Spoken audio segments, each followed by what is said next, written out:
In the greenest of our valleys, by good angels tenanted, once a fair and stately palace, radiant palace, reared its head.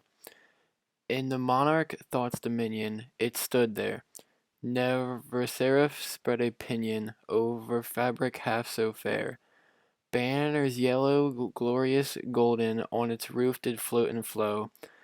This was in the olden time, long ago. And every gentle air that dallied, in that sweet day, along the ramparts plumed and pallid, a winged door went away. The Haunted Palace by Edgar Allan Poe is an extended metaphor comparing this beautiful palace to the mind or the head and in its gradual decay. In the beginning of the poem, the line, "In the greenest of our valleys, by good angels tenanted," the speaker is referring to the happiest state of the mind or very happy thoughts. The speaker then establishes that thought is the monarch or ruler of this palace. This line is very significant towards the meaning that the author is expressing because it is a large hint towards the extended metaphor. The speaker then compares the banners and ramparts to hair. Just before this comparison is made, the speaker says on its roof, meaning the palace's roof, which would then mean the top of the head and hair. Wanderers in that happy valley, through two luminous windows, saw spirits moving musically to a lute's well-tuned law.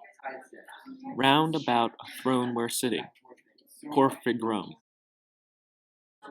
in state his glory well befitting, the ruler of the realm was seen.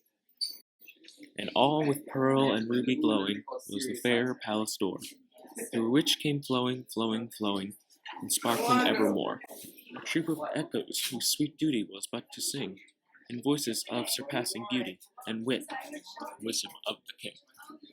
The two luminous windows represent eyes. The spirits moving musically are happy thoughts. The throne is once again a representation of thought as the ruler of the mind. All with pearl and ruby glowing is the fair palace door, symbolizes a mouth, and out of this mouth a troop of echoes, whose sweet duty but to sing are his voice. They are singing about the wit and wisdom of their king.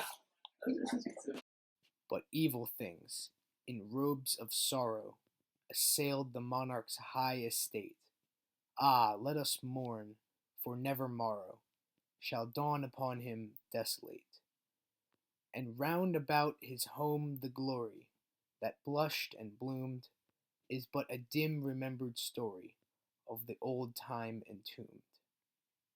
And travelers now within that valley, though the red litten windows see vast forms that move fantastically to a discordant melody, while, like a ghastly rapid river, through the pale door a hideous throng rush out forever, and laugh, but smile no more. In the third section of the poem, The Haunted Palace, the tone of the writing takes a turn for the worst.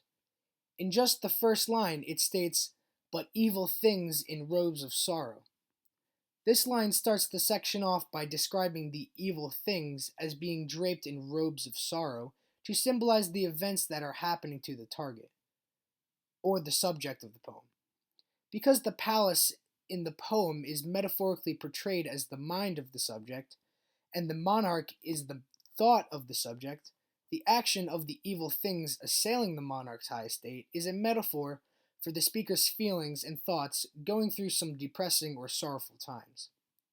In the video, you can see the monarch, labeled by his jewel-encrusted crown, being attacked by the evil thing, wearing a black-colored cover to represent sorrow. The line, "Ah, let us mourn, for never morrow shall dawn upon him desolate," states that the brightness and grace of morning will never shine upon him. This foreshadows the future of the monarch and his palace as being trapped in a never-ending darkness. This next stanza is focused towards the idea of remembering when the palace was once a beautiful place but is now in ruins. The alliteration that the author, Edgar Allan Poe, uses puts emphasis on the once heavenly place that the palace used to be in order to contrast it to the condition that it is in now. The line, "is but a dim remembered story of the old time entombed," is metaphorically comparing the palace of the mind to being a story that is very seldom remembered, and that the time of goodness and grace is forever entombed in the past. The final stanza of the poem focuses on contrasting the once divine palace to the dark and desolate place it is now. The lines, "and travelers now within that valley through the red litten windows see," is directly comparing the windows to the subject's eyes and how much worse they are from the first section. The next line, "vast forms that move fantastically to a discordant melody," is comparing the forms moving to an unorganized, crazy like melody to the musical spirits from the beginning of the poem. The final lines of this stanza focus on the physical features of the subject of the poem. While, like a ghastly rapid river, through the pale door a hideous throng rush out forever, and laugh but smile no more. The simile in the beginning of this section is used to compare the amount of things that are rushing out to a rapid river.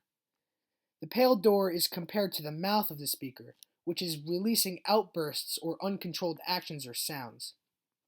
In the video, you can see the subject lose control over his anger and push away his colleague, and the paranoia of the subject is shown through the constant insecurities as he's walking around.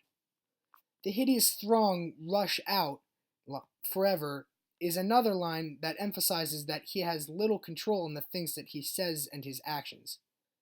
The final line of the poem has one of the most symbolic meanings to the poem as a whole, "and laugh but smile no more." This antithesis is used to portray the feelings and actions of the subject to being crazy, insane, or uncontrollable. A laugh is normally used to illustrate the feeling of humor, which is followed by the mental response of a smile. But in this instance, the subject is laughing but not smiling, which can be portraying that the mind of the subject is not healthy enough to carry out basic functions. Throughout the poem, the tone shifts from a heaven-like place to a deteriorating ruin.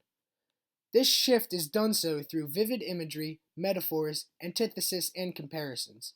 These literary elements are used to paint the idea in the reader's mind that the subject of the poem has gone insane because of the torment of the evil things and sorrowful things in his life.